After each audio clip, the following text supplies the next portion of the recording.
Hey guys, welcome back to the channel. My name is Chris. Thank you so much for joining me today. This video, well, I'm making another outdoor cover for a different air conditioner here at the house. This one goes to the shop and man, it makes it so comfortable in there. Very thankful to get this thing finally put in. Now, I've done a wraparound cover out of wood in another video. If you've been a fan of the channel, you may have seen it, but I got a lot of feedback from that one. Apparently, as YouTube commenters will tell you, you didn't do it right. So I'm gonna do it right this time, plus with a different aesthetic. So join me for this. It should be a good one. Thanks for joining me, and let's get right into it.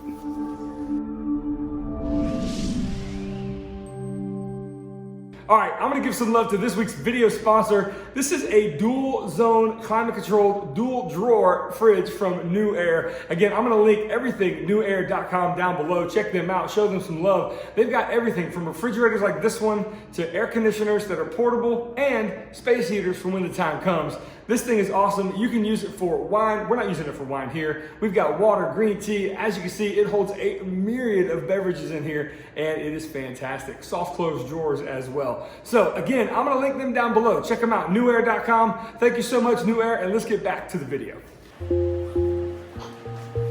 I know, no plywood, what am I thinking? So yeah, I know, no plywood, right? But you don't typically want to use plywood outdoors. The layers will just delaminate on you. It's not a good thing. Even the pressure treated stuff, I find in my experience, it just doesn't work that well over time either. So I'm using regular dimensional lumber. These are 1x4s. I'm gonna cut these down on the crosscut sled, and then we're gonna paint the thing as well with some exterior paint. So that should be plenty enough protection for us, at least for this application. So let's get right into it.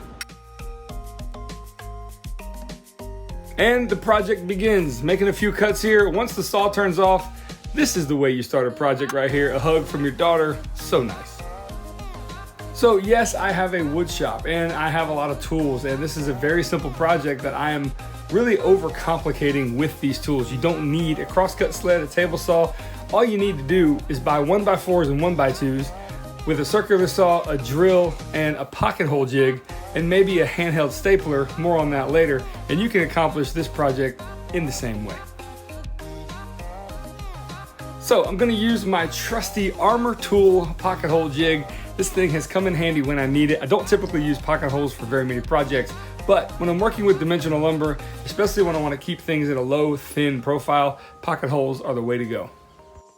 With the pocket holes drilled, now you can see the frame is taking shape. I'm using Titebond 3, which is formulated for outdoor projects. Haven't used it that much in the past, but we're gonna give it a go with this project here. Also, I'm gonna clamp everything flush to the work surface and then drive these screws home, being sure not to over tighten.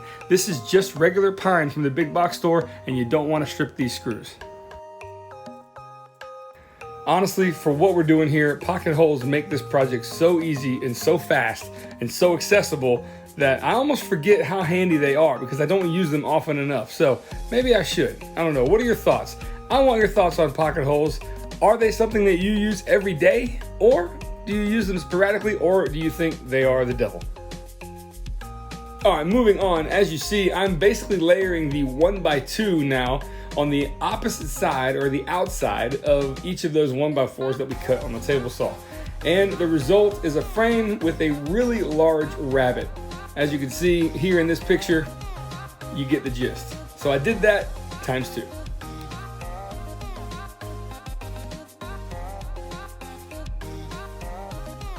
So to go in that big rabbet, this is the piece that's going to do that. I didn't show you any process footage of this. As you can see, there's pocket holes, there's 5 vertical strips along with 2 horizontal to make this inner frame, and everything is gonna get rounded over with a 1/4 inch roundover bit. I'm gonna do that on all the surfaces, and then it's time to prep for some paint. So once my shop has been taken over by drop cloths, it's time to raise them up on painter's triangles and paint these frames with some regular old outdoor exterior grade white paint. Hey, turn the lights back on. Yes, it's not bedtime in here.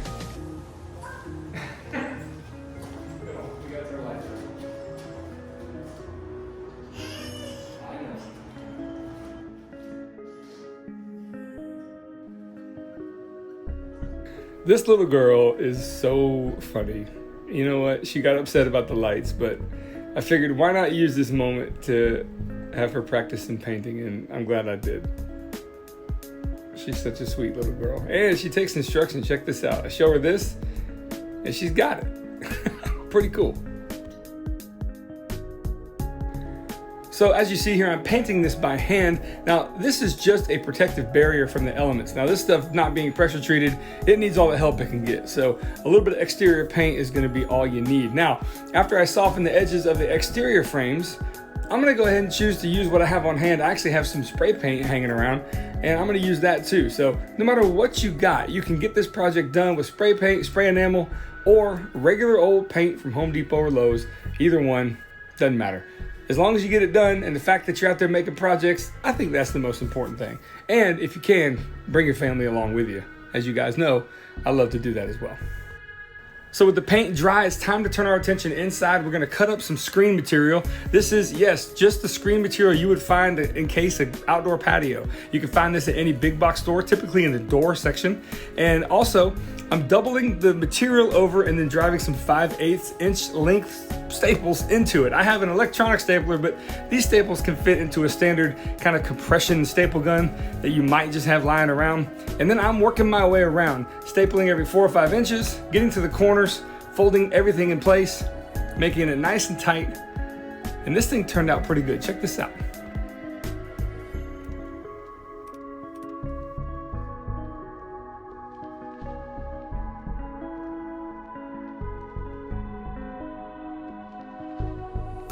Okay, with both screens complete, guess what?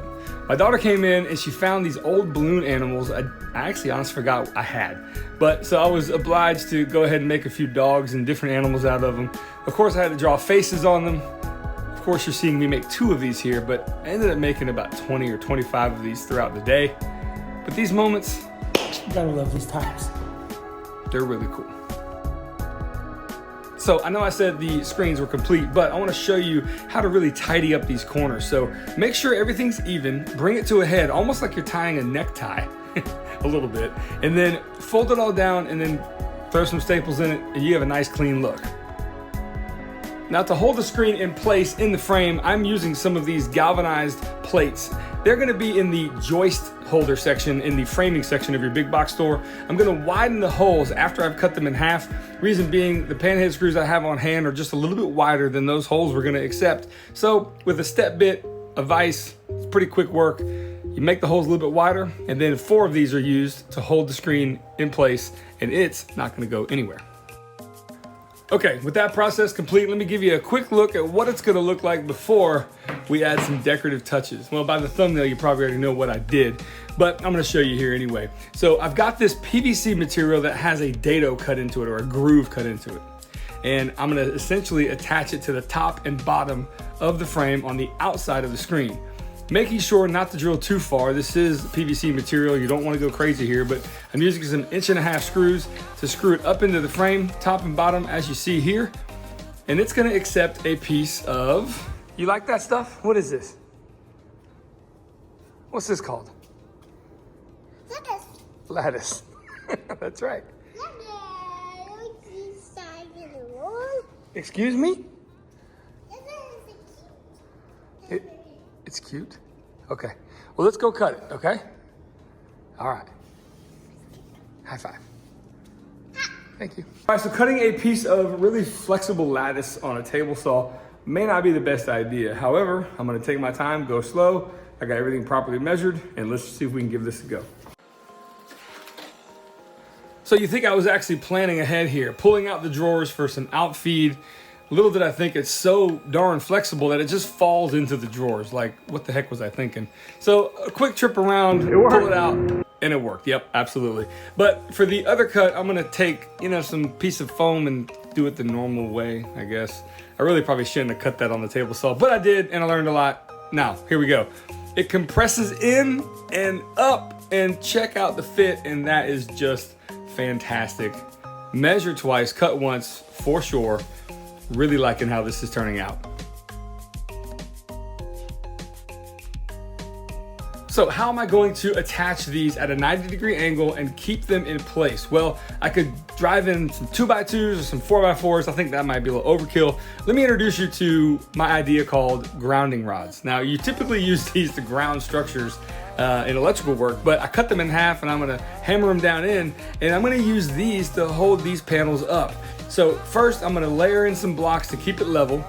I'm then gonna come around to the other side and I'm gonna attach it with these brackets, these kind of C-style brackets with 2 screws. But the piece essentially is still, it's not tight enough. It's gonna fall to the ground. Now I gotta come up with a solution to keep it elevated, and here's what I've come up with. So to keep this from resting on the ground, I'm taking another one of those brackets and I'm just gonna hammer it flat. And the idea here is to install it right above where the grounding rod ends. All right, let me explain. So those are the 2 flat pieces. And as you see here, I'm gonna install it right above it. So after you do this, you can see that it rests right on the top. Well, if she would get out of the way, cute girl. It rests right on the top there. My goodness. Move so the camera can see. There we go. And now that is gonna hold it right in place and level. I think it turned out fantastic. Moving my way around, I'm gonna go ahead and clamp this with a 90-degree clamp, just temporarily, while I install the other grounding rod. There she is. And of course, I've got my helper along. I think she's doing pretty good. Just a quick warning, there's a dad joke coming. The Olympics were played there one year.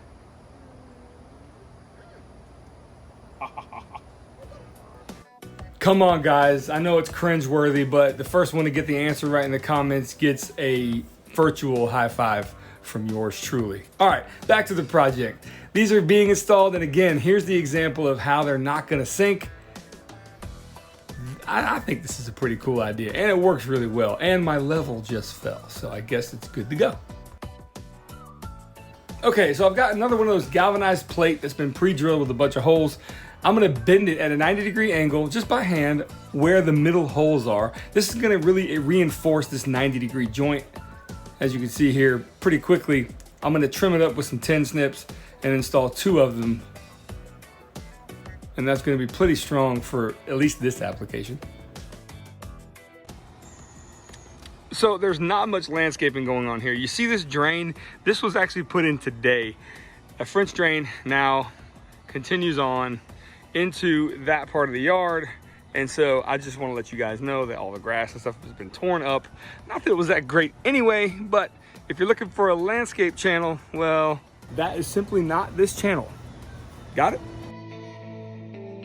Okay, all kidding aside, here is the big reveal, if this thing even deserves a big reveal, but I think it turned out fantastic. This was a last minute addition, the Lattice. I didn't think I was gonna do this.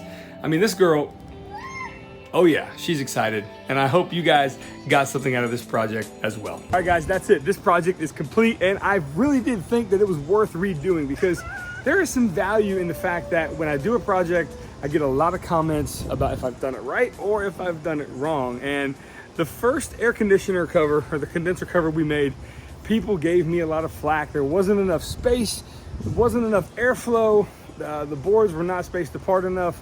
So I took all that information and all that knowledge, and by the way, I haven't had a problem with it, just so you know. And we've done something a little bit different, a little bit more decorative, and something that is definitely in anyone's wheelhouse that I think has a circular saw. Although I know I have a big shop of tools and all that good stuff, but really you can do this with a circular saw and a drill and it would be no problem whatsoever.